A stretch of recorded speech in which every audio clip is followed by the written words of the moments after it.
Heavenly level episode 91 में आप सभी का स्वागत है। जैसे कि हम सभी ने देखा था, उस लड़की ने उसे नीचे धक्का दे दिया था और उसके ऊपर बैठ गई थी। वो कही थी चलो अब मैं जो तुम्हारे सपने हैं ना उससे तुम्हें बाहर लाती हूँ और तुम्हें सेटिस्फाई कर देती हूँ। फिर उसके ऊपर बैठ जाती है और कहती है अभी क्योंकि है ना तुम्हारे बारे में कुछ फील करती है, लेकिन बाद में ये सब कुछ सही हो जाएगा। फिर वैसे ना सेड्यूस करना शुरू कर देती है और कहते हैं चलो अब तक वह उठती नहीं है ना, हम अपना काम कंप्लीट कर लेते हैं। फिर ना हंट कहता है तुम ऐसा क्या करने से कोस रही हो, इस पर कुछ करती है और उसको बहुत अजीब सी नज़रों से देखने लगते हैं। हंट के एकदम ही आँख से निकलती है माथे के बीच में से, चिल्लाते हुए कहता है मेरी डिक्शनरी में ऐसा कोई शब्द है नहीं। वह उसे धक्का दे देता है। वह उससे कहती है तुम्हें मेरे साथ क्या किया। उसने वैसे कहता है क्या तुम्हें दर्द फील हुआ, मैं तुम्हारे साथ ऐसा नहीं करना चाहता था। फिर वो अपने मन में देखती है और कहती है ये बहुत ज़्यादा रेडिकुलस है। फिर वो कहता है 5 तक गिनो, अब मैं तुम्हारा जो नौकर हूँ ना थोड़ी देर के लिए बनने के लिए तैयार हो। फिर सीन थोड़ी देर बाद का होता है। वह लड़की आँख खोलती है और उन दोनों को देखती है और कहती है तुम दोनों क्या कर रहे हो। फिर आन से कहता है कुछ नहीं, मैं तो उससे भी तुम्हारी इसकी मदद कराता है। वह उसे देखते हैं और अपनी मन में कहती है ये आदमी बहुत ज़्यादा डरावना है और क्यान का इसके ज़्यादा पास आना अच्छा नहीं है। फिर वह उठ जाते हैं। हमें दिखाया जाता है भैया वहाँ पर एक ट्रांसफॉर्मेशन एरे हो जाता है और वैसे वहाँ से ट्रांसफ़र हो जाते हैं। हमें बताया जाता है कि अब भी इस ग्रैंड एरे का फटने के 6 घंटे ज़्यादा समय बाकी है। फिर हमें दिखाया जाता है वह ना वहाँ पर महारानी के उसमें ही शिफ्ट हो चुके हैं, लेकिन नीचे गिर रहे होते हैं और कहते हैं तुम मरना चाहते हो। हम कहता है अभी ऐसा कुछ भी नहीं होने वाला। अगर जो ग्रैंड एरे की जो सिचुएशन स्थिति है ना वो बहुत जल्दी बदलती रहती है और हमारे पास ज़्यादा समय भी नहीं है। वहीं वो लड़के होती है ना दूसरा वाली जिसने ये सब कांड मचाया है, उसे भी कुछ महसूस हो जाता है। वो कहती है मुझे ये परेशानी है ना जल्द वो करनी पड़ेगी और मुझे एक्टिवेट करना पड़ेगा एरे। वह उसमें फेंकती है और एरे एक्टिवेट हो जाता है। हमें दिखाया जाता है जो क्रिस्टल होते हैं ना वो थोड़ा थोड़ा करके लाल होना शुरू हो जाते हैं। यह देख जो यहाँ टाइम हो जाता है, टाइम है ना जो अजीब सा ह्यूमन डेंजरस बन यानी कि जिसका दिमाग ना आदमी कहता है मुझे लगता है कि डेंजरस फीलिंग। फिर हमें कुछ आदमी को दिखाया जाता है। वह चिल्लाते हुए कहता है इतना सारा सोना हम तो अमीर हो गए।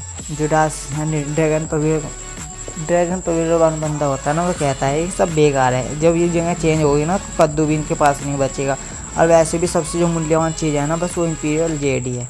फिर हमें दिखाया जाता है सीन शिफ्ट होता है। हमें दिखाया जाता है और जी कहते हैं जो एरे है ना वो कमज़ोर होता जा रहा है, हमें जल्द से जल्द वहाँ पर जाने की ज़रूरत है। फिर हमें 9th प्रिंस को दिखाया जाता है। वह उस पर बैठा रहता है और कहता है जो सील है ना जब लास्ट की उस पर होगा हम तो सबसे लास्ट में एंट्री मारेंगे। फिर सीन वहीं का होता है। हन वहाँ पहुँच चुका होता है, बड़ी मशक्क़त और मेहनत करने को आखिरकार हन वहाँ पहुँच ही जाता है। फिर हन उसको देखता है और कहता है यहाँ का जो महल है ना बिल्कुल लाजवाब है, लेकिन अचानक वो जो होता है ना क्रिस्टल वह लाल होने लगता है। उसको होश उड़ने लगता है। अगर जो एक बार ये क्रिस्टल पूरी तरह से लाल हो गया ना तो यहाँ पर खून का आतंक मच जाएगा, सब के सब यहाँ पर मारे जाएंगे। जो एरे है ना खूनी एरे बन जाएगा। फिर उसको को भागता है और वो पीछे से लड़की चिल्लाते थे जी हाँ तुम क्या करने की कोशिश कर रहे हो, लेकिन उसके बीच में ना सीट सेट वाले आ जाते हैं और उसे कहते हैं आखिरकार तुम हमें मिले गए, तुमने हमें बहुत सी ट्रिक आजमाई है हमारे ऊपर और तुम क्या सोचते हो क्या तुम यहाँ पर बच भी सकते हो। हन उससे कहता है मुझे कि यहाँ कोई से सामान लेने में पर दिलचस्पी नहीं है, लेकिन हम इससे पहले अगर जो पत्थर लाल हो जाएगा ना तो हम यहाँ पर मारे जाएंगे। लेकिन वो उससे फिर कहता है क्या तुम्हें लगता है कि तुम हमारा बेवकूफ़ भी बना सकते हो। लड़का उस पर हमला करता है। हमें दिखाया जाता है हाँ ना उसको लड़के की बहुत यानी तेज़ लड़ाई होने लगती है और साथ में जिसके एल्डर हुआ है ना उसके साथ लड़ाई बजने लगती है। फिर आखिरकार जब वो मोस्टर अटैक करते हैं ना हान पर उस पर भी, तो हान कहता है चलो लड़के मैं तुम्हें इसका स्वाद चखा देता हूँ। फिर उसको को भगते हैं। वह जो एल्डर है ना वह देखता है, कहता है जी टाउ से नहीं सह सकता। वह उसके सामने आते हैं। वह कहते हैं अपने मन में बहुत ज़्यादा पावरफुल है। फिर हन्ना उन्हें ना सहमत करवा लेता है अपने साथ काम करने के लिए, क्योंकि जो इंपीरियल जेड है ना जो कुछ भी सामान है आपका खजाना वह सब ना उन्हें दे देगा, उसे कोई भी दिलचस्पी नहीं है इन चीज़ों में। अब उसकी बात में आ भी जाते हैं। फिर है ना एक साथ मिलकर काम भी करना शुरू कर देते हैं। दिखाया जाता है हान उनके साथ मिलकर एक जो ड्रैगन है उसे तो पूरी तरह से मार डालता है और जो चिड़िया है ना उससे भी लड़ता है, उसे भी मार डालता है। वह ना उस जेड को पहुंच जाता है जो कि लाल हो लगता है, लेकिन वहाँ जब जो है ना 9th में उसकी एंट्री हो जाती है। जैसे ही हान उस पर मारता है ना बहुत ही जाने वो जो जिसे इंपीरियल जेड है वह उसके अंदर हाथ देता है और कहता है जो इंपीरियल जेड है ना उसे बार जो मैंने यानी टच भी कर दिया ना तो ये सब रुक जाएगा। अपने मन में कहता है मुझे इस एरे को रोकने की बहुत ज़्यादा ज़रूरत है। वैसे हाथ धरता है, मुश्किल से घुमाने लगता है। वहीं वो होता है ना त्रिशूल भी घूमने लगता है। लड़की उसे देखती है और कहती है क्या वह उस पर हाथ धरती है और कहती है अपने मन में मुझे लगता है कि मैंने उन सबको बहुत कम करके आँका। अब एकदम वो त्रिशूल को ऊपर से वो भी टूट जाते हैं और लड़की कहती है अच्छा नहीं है हमें वहाँ जाने की ज़रूरत है। फिर हमें हान का सीन दिखाया जाता है। हान उस पर बहुत ज़्यादा जान लगाता है। अब हमें एकदम ही अचानक जो होती है ना क्यान के जो पेट में वो बोल सी थी ना सोड़ कर वह निकलता है और उस लड़के की साइड में आता है, क्योंकि 9th प्रिंस के साथ जो बंदा है ना उसने उसे कंट्रोल कर रखा है। वो होती है ना, वैसे कहते हैं जिंगान। वो जिंगान कहता है पूरी तरह से ठीक है। वो कहती है पीछे देखो, और जो वो होता है ना वह उसके पीछे से हाथ आराम पार कर देता है पेट छाती में को। फिर वो कहता है थैंक यू हम सबको रास्ता दिखाने के लिए। वो उससे कहता है तुमने तो उम्मीद भी नहीं करी होगी हम सब क्या नहीं हमें ना, तुम अभी तक रास्ता दिखा रहे थे। जो लड़की थी ना उसमें मैंने शॉर्टकट से डाल रखा था, तुम्हें तो इसको बिल्कुल भी वो नहीं होगा। फिर वो कहता है चलो भूल जाओ और तुम अपनी यहाँ पर आसान मौत मरने वाले हो। फिर जो वो होता है ना 9th प्रिंस, वह ना उसमें जेड उसको उठाने लगता है। हान उससे कहता है जेड प्रिंस को मत छो मत ना। वह उसे कहता है चलो बी के आदमी तुम सब यहाँ यहाँ पर मारे जाओगे तो इसे मैं ले लेता हूँ। और वैसे भी जो मेरा पैर है ना उसे भी मुझे ठीक करना है, क्या वो एम्पायर पर राज भी करना है। और उसके बाद में जो पाउच ऑफ सिटी है ना उस पर हमला करूँगा और जो तुम मेरे साथ आज लोग किया ना उसका अच्छा भुगतान करना पड़ेगा। हान उसे कहता है उसे छो मत ना, वह उसे उठा भी लेता है और भगने की फिराक में भी होता है। हान होता है ना, हान जिसने उसके पेट में आराम पार कर रखा था ना, छाती में उसका आँख पड़ता है और वह आदमी अपने मन ही मन में सोचता है क्या ये सच में कि मार्शल पिंक के रहने पे ये। हान हंसता है और कहता है मौत तो ऐसी चीज़ है जिसके साथ मैं रोज़ खेलता हूँ। फिर हमें दिखाया जाता है हान ना एकदम ही उसको पूरे से रोशनी से निकलने लगती है।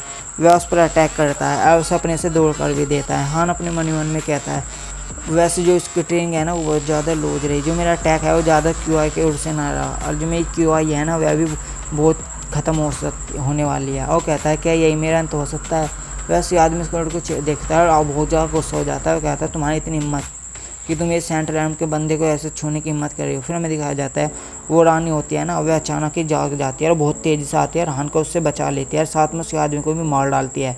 ये आदमी कहता है वो कैसे उठ सकती है, सब के उससे देखते हैं और लड़की भी वहाँ जाती है और कहते हैं वो मजेस्टी आखिरकार आप उठी गई।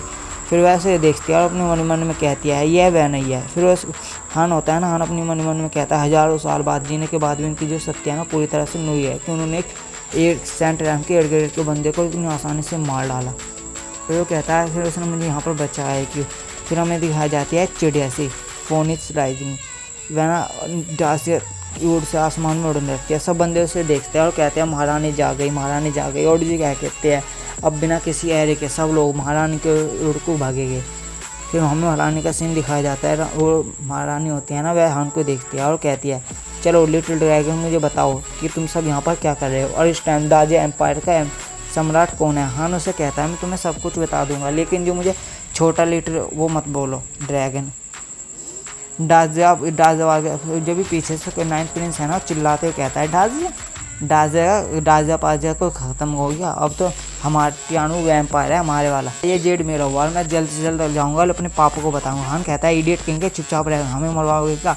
रानी होती है ना उसे एक तरफ फेंकती है और कहती है अच्छा तुम्हें ऐसा लगता है तुम्हारी इतनी हिम्मत मेरे होते हुए भी कि तुम अपना आप को सम्राट बता रहे हो। फिर वो जे उड़ता आता है रानी के पास पहुंच जाता है। हमें दिखाया जाता है अचानक ही जहाँ पर 9th प्रिंस का नीचे से एक बहुत अजीब सी चीज़ निकलती है। वो एक तरह का मोस्टर होता है। वो कहता है आखिर हज़ारों साल बाद मैं फ्री हो गया। हमें फिर इस ड्रैगन के बारे में बताया जाता है। ये ड्रैगन इम्पीरियल है, ड्रैगन डीमंस का साम्राज्य, और इसका नाम है जी जैंग जो कि हज़ारों साल पहले ईस्ट के अटैक में वैनलैंड में दिखाई दिया था। ये अचानक ये वैनसा सिटी के डाजे एम्पायर में गायब हो गया था।